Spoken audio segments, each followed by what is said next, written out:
Mesdames, Messieurs, bonsoir et bienvenue à cette grande édition de journal sur B1 Télévision. Tout de suite, le sommaire. Goma va vibrer ce 21 septembre sous le rythme musical de plusieurs artistes de renommée, dont Akon et Lexus Legal, un concert qui sera livré à l'occasion de la Journée internationale de la paix organisée par l'ONG Peace One Day. Et 16 nouvelles matières, des arriérés législatifs et le contrôle parlementaire, c'est de cela que sera faite la session de septembre à l'Assemblée nationale. Mais de tous les points inscrits, seule la question de la révision constitutionnelle suscite de vives émotions. Et un air d'accalmie souffle à nouveau sur les relations diplomatiques entre la République démocratique du Congo et le Congo-Brazzaville. Les chefs d'État des deux Congos se sont rencontrés ce vendredi à Kinshasa pour faire l'état des lieux plusieurs mois après l'opération Bataille Bakolo. Bienvenue dans ce journal, c'est un plaisir de vous retrouver, mesdames, messieurs. Comme lors de l'élection de nouveau pape, on pourrait parler de fumée blanche après le face-à-face Joseph Kabila Kabange. Denis Sassou Nguesso, le chef de l'État du Congo-Brazzaville, a accepté l'invitation de son homologue de la RDC pour une visite de travail. Le raffermissement des relations diplomatiques entre les deux pays après l'épisode des expulsions massives des ressortissants de la République démocratique du Congo a été au centre de leurs échanges. C'est peut-être un signe annonciateur du retour au beau fixe des relations diplomatiques entre les deux Congos. Une décrispation qui se dessine à travers la visite de travail ce vendredi à Kinshasa du président de la République du Congo. Des retrouvailles à inscrire dans le cadre du renforcement des relations de fraternité entre les deux pays. À huis clos, Joseph Kabila et Denis Sassou Nguesso ont échangé durant presque 2 heures sur plusieurs questions d'actualité. Sur le plan bilatéral, si l'on se réfère au communiqué final ayant sanctionné cette rencontre, l'on est tenté d'affirmer que l'on tend vers une issue heureuse après un moment de crise. En attendant le parachèvement du processus de ratification de la Convention sur la circulation et l'établissement des personnes et des biens, signé par leurs pays respectifs à Kinshasa le 3 juin 2014, les deux chefs d'État ont convenu d'instruire les experts des deux parties de se retrouver dès le mardi 23 septembre 2014 à Kinshasa en vue de 1. Examiner les modalités pratiques de la reprise du commerce transfrontalier entre les deux pays. 2. Proposer les modalités de coopération entre les deux pays en matière de lutte contre la criminalité urbaine dans les grandes villes des deux pays. Les deux interlocuteurs n'ont pas manqué d'évoquer des questions d'intérêt international. Sur le plan international, les deux chefs d'État ont déploré la recrudescence des actes de terrorisme en Afrique et dans le monde et ont lancé un appel à la communauté internationale pour qu'elle mette tout en œuvre afin d'éradiquer ce phénomène. Les deux chefs d'État ont aussi déploré l'apparition de l'épidémie d'Ebola qui a causé plus de 2000 morts. Ils ont également lancé un appel pressant à la communauté internationale pour qu'elle mette tout en œuvre pour trouver une réponse appropriée à ce mal. Des façons concomitantes, des experts de Kinshasa et des Brazzaville, notamment les ministres de l'Intérieur, conseillers des chefs d'État, gouverneurs de Kinshasa, ambassadeurs de la République démocratique du Congo accrédités au Congo-Brazzaville, seraient trouvés pour régler des questions de détail. Il faut dire que ce premier réchauffement des relations entre les deux pays sera suivi de rencontres au sommet à convenir entre les deux pays.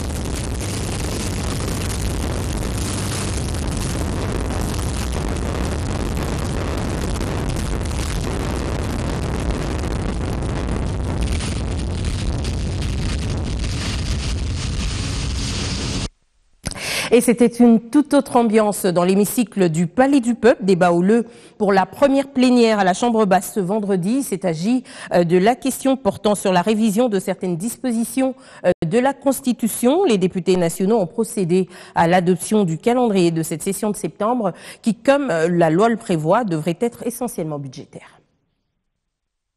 Deuxième plénière à l'Assemblée nationale pour cette session de septembre 2014. Le projet de calendrier des travaux déjà adopté lors de la conférence de présidents était soumis au vote des députés nationaux. Hormis les arriérés législatifs et le contrôle parlementaire, ce canevas comporte 16 nouvelles matières, dont le budget pour l'exercice 2015 et le projet de loi portant révision de quelques dispositions de la Constitution. Et c'est cette dernière matière qui n'a pas reçu les quitus des élus de l'opposition. Inscrire cette question au calendrier présuppose que nous nous lançons dans une voie incertaine des modifications de la Constitution pour satisfaire des partisans de la majorité. D'une manière ou d'une autre, l'article 197 est lié à l'article 220. 220, on énonce des principes et ces principes-là sont détaillés dans des articles. Vous ne pouvez pas priver aux Congolais la liberté de pouvoir voter. Et surtout qu'on avait dit, le principe de suffrage universel ne peut pas faire l'objet d'une quelconque révision. Pour la majorité, c'est plutôt une question de compréhension. Le président l'a expliqué à maintes reprises, l'opposition n'a pas raison. L'opposition pensait plutôt que maintenant on va commencer la révision. Non, ça c'est un débat qui viendra après. On inscrit d'abord au calendrier, ça ne signifie pas qu'on accepte tout ce que le gouvernement a dit, non. Nous n'étions pas ici pour faire un débat de fond. À la limite, on pouvait tolérer un débat de forme. Nous étions là pour adopter un seul point, examiner un seul point à l'ordre du jour, qu'on devait adopter ou rejeter. Le calendrier a été finalement adopté. L'installation des animateurs de la Commission nationale des droits de l'homme y est programmée. Et la République démocratique du Congo va abriter au mois d'octobre prochain la réunion de l'Association des procureurs d'Afrique. À cet effet, tous les chefs des missions diplomatiques des pays africains accrédités à Kinshasa ont été conviés au ministère des Affaires étrangères, ce pour une sensibilisation en présence du procureur général de la République. Ils sont tous chefs des missions diplomatiques des pays africains accrédités en République démocratique du Congo. Ce vendredi, ils ont été reçus par le vice-ministre des Affaires étrangères. La question abordée était relative à la 9e réunion de l'Association des procureurs d'Afrique qui se tiendra à Kinshasa au mois d'octobre prochain. Les affaires étrangères, en fait, c'est le cadre d'accueil. C'est l'instrument qui fait la relation entre notre propre pays avec tous les autres pays étrangers. Raison pour laquelle le procureur général de la République est passé par les affaires étrangères pour assurer la transmission de toutes les informations qui concernent la réunion qui va avoir lieu à Kinshasa. Le procureur général de la République a reçu un écho favorable de la part des ambassadeurs. Je suis certain que le message a été capté et nos collègues de l'Afrique centrale, de l'Afrique du Nord et de l'Afrique de l'Ouest vont répondre massivement. Lors de la 8e réunion de la PATENU au Cap-Vert, plusieurs procureurs n'avaient pas répondu à l'appel. Une situation que la RDC ne souhaite pas rencontrer lors de celle qui sera tenue à Kinshasa. Et pendant ce temps, les femmes congolaises ne lâchent pas prise concernant leur représentativité dans les instances de prise de décision qui doit passer par la tenue des élections. Ce vendredi, les femmes politiques membres de la Ligue des femmes pour les élections se sont donné rendez-vous à la maison des élections pour une matinée électorale genrée. Les discussions ont tourné autour du processus électoral avec la questeure de la Commission électorale nationale indépendante et le directeur des opérations de cette institution d'appui à la démocratie. Suivez. Les femmes politiques congolaises ont compris qu'elles détiennent un pouvoir capable de changer la donne électorale. Ce vendredi matin, les membres de la Ligue de femmes pour les élections, toutes tendances confondues, opposition et majorité, s'étaient donné rendez-vous pour une matinée électorale avec la questeure de la Commission électorale nationale indépendante en charge de l'administration et du suivi du cadre des concertations genre et élections. Objectif, discuter des élections, les mécanismes mis en place par la Commission électorale nationale indépendante pour renforcer son leadership et aussi attirer son attention. Ce sont des élections importantes qui vont concerner la gestion de la CENI à la base. Il fallait venir attirer l'attention de la femme sur tout ce que la CENI fait comme mécanisme, mais prend comme mécanisme stratégique pour aider la femme à renforcer son leadership. Et lui dire aussi clairement quel est le rôle qu'elle doit jouer et quel est le rôle de la CENI, parce qu'il y a beaucoup de confusion à ces niveaux-là. Mais faire passer aussi l'information électorale. On sent qu'ils ont besoin d'être informés, ils ont beaucoup de préoccupations comme femmes. Déterminée pour sa représentativité dans les instances de prise de décision, la femme a encore besoin d'un accompagnement au regard de la pesanteur coutumière qui pèse sur elle. Les problèmes du côté du masculin Mais ça ne se pose pas. Le problème se pose au niveau de la femme. Elle est limitée elle-même parce que il y a quelques problèmes qu'elle a, mais elle est aussi limitée par les structures. Et nous devons ensemble y veiller parce que la CENI, au-delà d'être une institution chargée d'organiser les élections, c'est une institution d'appui à la démocratie. Et donc la CENI veille à l'inclusivité. Jean Roblige, le directeur des opérations de ces structures d'appui à la démocratie, a aussi eu des échanges abondants avec cette cible. Et une autre rencontre se prépare. Il s'agit de la 16e édition du Forum économique Afrique-États-Unis qui se déroulera à Dallas. Ces assises se préparent déjà à Kinshasa avec l'aide de l'Agence nationale pour la promotion des investissements. Le débat a été à l'ordre du jour ce jeudi. 15 pays africains et les États-Unis seront à Dallas aux USA du 15 au 17 octobre prochain pour le 16e Forum économique africain. Cette rencontre organisée par la Chambre de commerce USA-Afrique vise à établir les liens manquants dans les relations économiques entre les deux continents. Et pour préparer ce forum, une journée porte ouverte a été organisée avec l'appui de l'ANAPI à l'initiative de l'Otraco Engineering le jeudi 18 septembre à l'hôtel Vénus. Le souci est d'expliquer aux opérateurs économiques œuvrant en RDC le bien fondé de ce forum. Ils nous ont associés à cette rencontre qui consiste à préparer un forum international qui va être organisé le mois prochain à Dallas aux États-Unis, un forum des affaires entre l'Afrique et les États-Unis. Donc c'était intéressant parce que nous disons toujours que le partenariat, c'est une stratégie qui peut permettre à notre pays d'aller de l'avant. La participation à un tel forum va permettre de connaître, d'ouvrir un peu la fenêtre sur la RDC et de peut-être permettre à des participants congolais d'établir des partenariats avec leurs collègues américains. Et tout ça ne fera que pousser un peu les choses dans la direction de la promotion des investissements. Le forum de Dallas va aborder les questions liées au pétrole, mines, agriculture, pisciculture, électricité et infrastructures. Et parlons environnement à présent. Pris à Gageraj, nouveau directeur pays du programme des Nations Unies pour le développement, PNUD, en RDC, a été reçu en audience ce vendredi matin par le ministre du secteur, Bavon Samputu. La reconnaissance par cette structure spécialisée des Nations Unies des efforts considérables que fournit la République démocratique du Congo dans le domaine de la protection de l'environnement, surtout en ce qui concerne le processus de RED+, a été au menu de leur entretien. L'environnement est un portefeuille tellement important pour ce pays que je devais venir dès mon arrivée voir Monsieur le ministre, le féliciter de ses efforts et de noter que le partenariat avec le PNUD dans ce domaine-là va rester fort et qu'on va continuer de soutenir les efforts du ministère. J'ai félicité le ministre sur son leadership en termes des efforts dans le domaine du RED, notamment la stratégie nationale que le pays a déjà, le fonds qui a été mis en place. Le PNUD a accompagné ces efforts, a été un partenaire technique au niveau du ministère et nous allons continuer à l'avenir de renforcer ces efforts et de soutenir le ministère au niveau technique.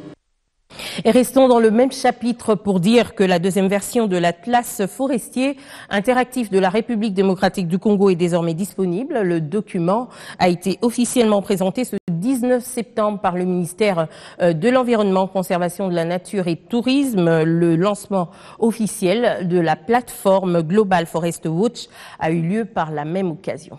Suivez. C'était un événement à double signification et porteur d'espoir, pour la gouvernance forestière en République démocratique du Congo. La présentation officielle de la deuxième version de l'Atlas forestier interactif a coïncidé avec le lancement de la plateforme Global Forest Watch, un nouveau système conçu par World Resource Institute qui offre des applications puissantes complémentaires à l'Atlas forestier par rapport à la gestion et au suivi des forêts. On a voulu que les parties prenantes et nos partenaires peuvent connaître mieux la puissance et l'utilité de ce système qu'on a développé et qu'on a lancé officiellement à Washington DC en février 2014. Donc le but aussi, c'est de voir quelles sont les applications au contexte national de la RDC pour cet outil. L'application de surveillance en temps quasi réel, Les alertes mensuelles de perte et de couverture forestière, les mesures annuelles de perte conçues pour aider les gestionnaires à réagir plus rapidement, un parcours et le jeu dont le départ n'a pas été facile. Il faut savoir qu'on est parti de rien, de zéro, donc forcément il est toujours difficile d'obtenir directement des données qui soient la plus précise possible. On essaie toujours d'améliorer un peu ces précisions pour aller de l'avant et donc c'est à travers ces initiatives, comme vous avez vu aujourd'hui également, qu'on diffuse de l'information, qu'on souhaite avoir des retours et des remarques des partenaires. C'est les choses les plus importantes qui nous incombent aussi. Ces partenaires au développement travaillent en collaboration avec le ministère de l'Environnement, Conservation de la Nature et Tourisme, en appui à la direction d'inventaire et aménagement forestier sur le plan technique et stratégique pour le développement de l'Atlas. Et un mot sur la santé dans ce journal, et c'est plutôt une bonne nouvelle. Aucun cas positif d'Ebola n'a été enregistré depuis le 10 septembre en République démocratique du Congo dans le cadre de la sensibilisation. Le Comité national de coordination de la fièvre hémorragique a associé le ministère de l'EPSP dans cette lutte. La maladie à virus Ebola continue à faire parler d'elle en République démocratique du Congo ainsi que dans d'autres pays d'Afrique. En RDC, les chiffres actuels sont de 71 cas et 40 décès. Mais depuis le 10 septembre, le pays n'a enregistré aucun cas positif. Ces éclaircissements ont été donnés ce vendredi au cours de la rencontre entre la presse, le comité de coordination contre la maladie à virus Ebola et le ministère de l'EPSP en partenariat avec l'ONGC Change. Ceci afin d'impliquer l'école dans la sensibilisation. Nous avons ciblé le milieu scolaire pour le sensibiliser et surtout pour l'inviter à être un partenaire privilégié. D'autant plus qu'au lendemain de la rentrée scolaire, il était indispensable pour nous de mobiliser ce secteur qui encadre, comme vous l'avez dit tout à l'heure, près d'1,5 million enfants qui, vous savez, le milieu scolaire, c'est la promiscuité. Il était donc important pour nous de montrer la place de la prévention par rapport à l'hygiène générale et ensuite par rapport au développement d'un comportement favorable face aux facteurs de risque présentés par la maladie à virus Ebola. Bien qu'en RDC, la propagation de la maladie soit maîtrisée et a même tendance à baisser, la prévention reste le seul moyen efficace.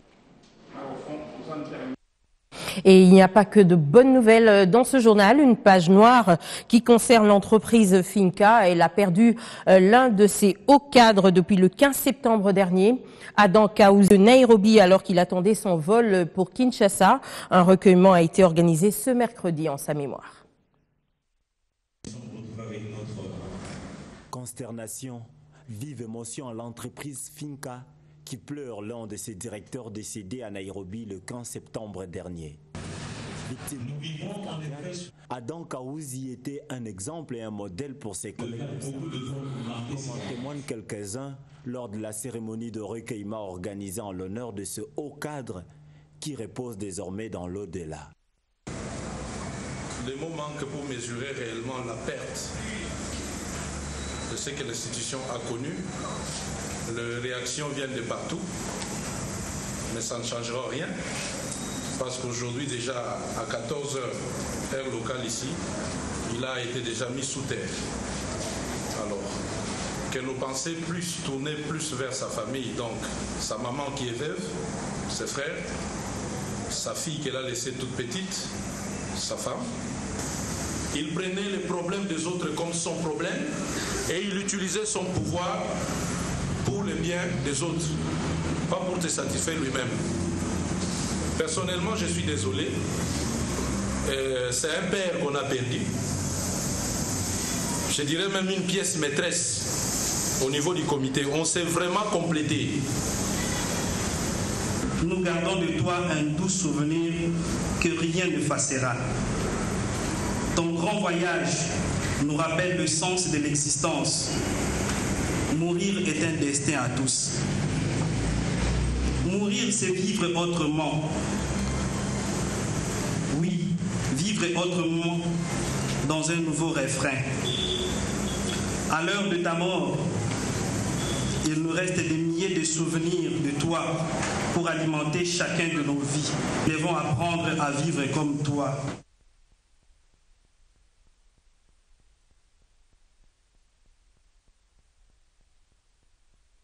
Adieu Adam Kaouzi.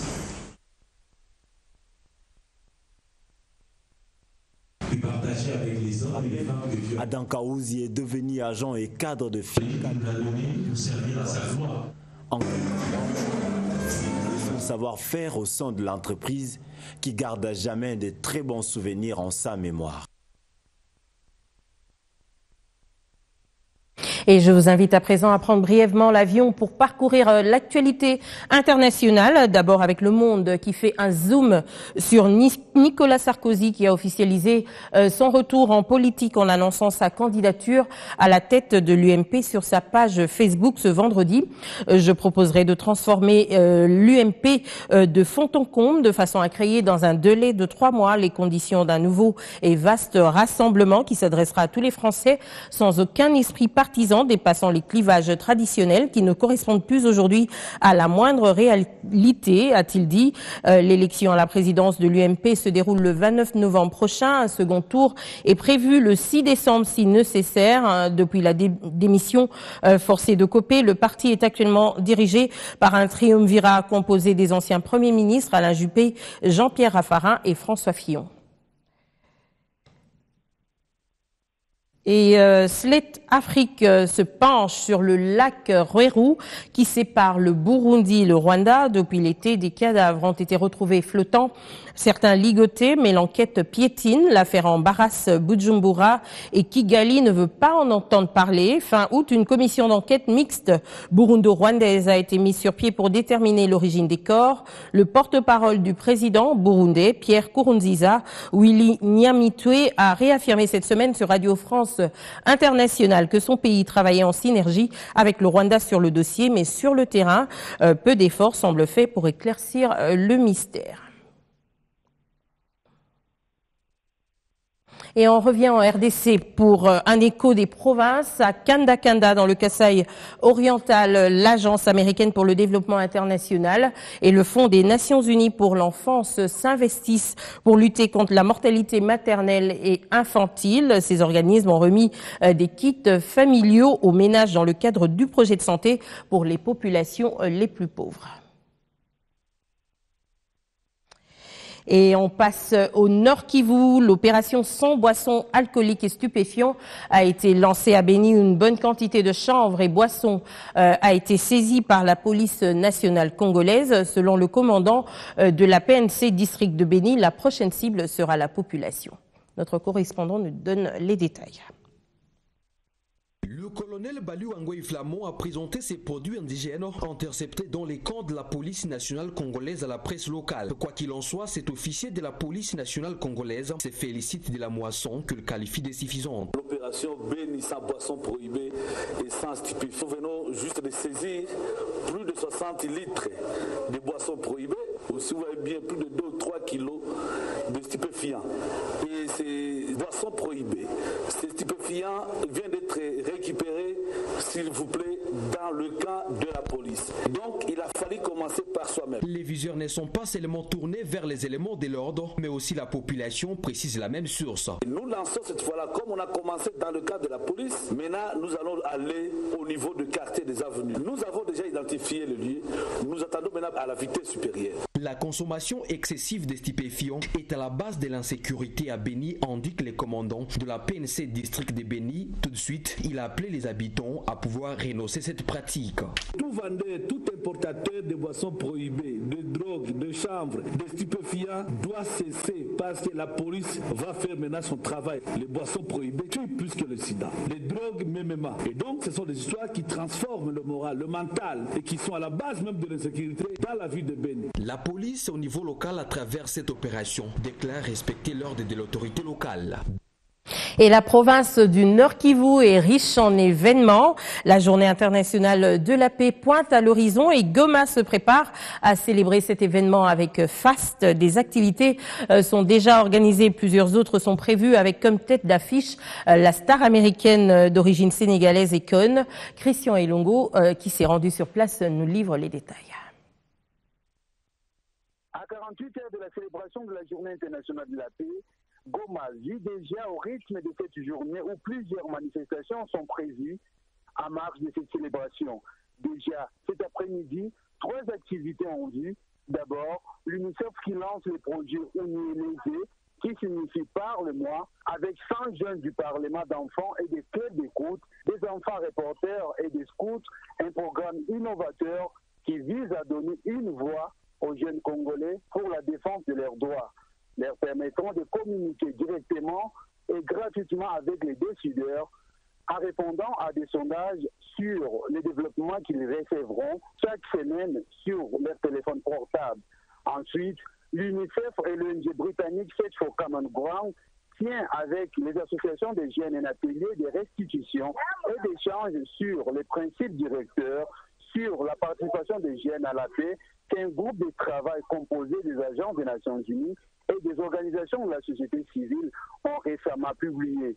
Et enfin, la star de la musique américaine d'origine sénégalaise, Akon, va tenir une conférence de presse cet après-midi ici à Goma pour justifier sa participation à cet événement. Comme vous le savez, l'UNICEF et l'ONG américaine Peace One Day organisent un grand concert à l'aéroport international de Goma ce dimanche 21 septembre pour la commémoration de la Journée internationale de la paix, dans une ville qui n'a connu que la guerre depuis plus de 2 décennies, et ça sera l'occasion pour Goma de livrer une image festive et de joie. Depuis Goma, Christian Elongo Selemani, Diwan. Vous allez m'excuser ce lapsus, il s'agissait de notre envoyé spécial sur place. Christian Elongo, c'est pour vous dire que notre correspondant également n'est pas en reste. Patrick Sialoua nous apprend qu'Akon et Lexus Legal sont déjà sur les lieux, invités par l'ONG Peace One Day dans le cadre de la célébration de la Journée internationale de la paix. Ces 2 artistes musiciens internationaux ainsi que des artistes locaux ont animé une conférence de presse ce vendredi dans le chef-lieu du Nord Kivu pour annoncer le concert prévu dimanche 21 septembre à l'aéroport de Goma. Ils étaient tous face à la presse ce vendredi à Goma. Tous ces artistes et musiciens invités pour ce concert de la paix. Et Akon, qui se sent mieux de retrouver l'Afrique, le continent de ses ancêtres, affirme que tout conflit a toujours une fin. Même s'il y a beaucoup de conflits dans le monde pour le moment, je me sens vraiment comme Akon, qu'il n'y a pas de conflit qui ne peut pas être résolu si on a la communication. Il faut absolument vous demander avec qui est-ce que je peux faire la paix aujourd'hui. Il n'y aura pas la paix sans la justice en RDC et dans la sous-région des Grands Lacs en général, a déclaré de son côté Lexus Legal. Il n'y aura pas de paix s'il n'y a pas de justice. Ça, c'est important de pouvoir le dire aux gens. Aujourd'hui, on est en train de se battre pour avoir la paix, mais les gens doivent savoir, et même Jérémy, je veux dire, toutes les personnes qui sont là doivent savoir que le prochain combat, si on arrive à avoir la paix dans notre pays, ça va être la justice. Rien n'est insurmontable, aucun conflit n'est insurmontable, à cause des discussions tout à l'heure. En ce qui concerne la population congolaise, on est prêt à faire la paix avec toute la sous-région. Tous ces 2 artistes de renommée internationale avec 2 artistes locaux animeront un concert pour la paix à l'aéroport de Goma le dimanche 21 septembre dans le cadre de la journée de la paix. Sur l'aspect sécuritaire de ces concerts, le maire de Goma, Nason Kubuyandole, rassure toute la population. En arrivant vers l'aéroport, vous allez vous rendre compte que les dispositions sécuritaires sont prises pour que vous puissiez accéder facilement, aisément au niveau de l'aéroport et retourner sans beaucoup de difficultés. J'ai apprécié les programmes des organisateurs parce que les concerts commencent tôt et ils se terminent tôt. Et c'est sur cette note de paix que nous allons refermer ce journal. Un clin d'œil spécial aux téléspectateurs du Nord Kivu. Merci à tous d'avoir été au rendez-vous. À très bientôt. Au revoir.